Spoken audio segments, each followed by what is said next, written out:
Kaya yung matatampuhin, lagi na lang may hinanakit, laging may reklamo, laging may galit, laging mayroong unhappiness, hinuhukay nyo ang sarili nyong libingan.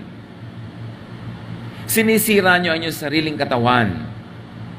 Pinadidilim nyo ang inyong sariling mundo. Pinapapangit nyo ang inyong sariling buhay. Kaya sabi, keep your temper under control.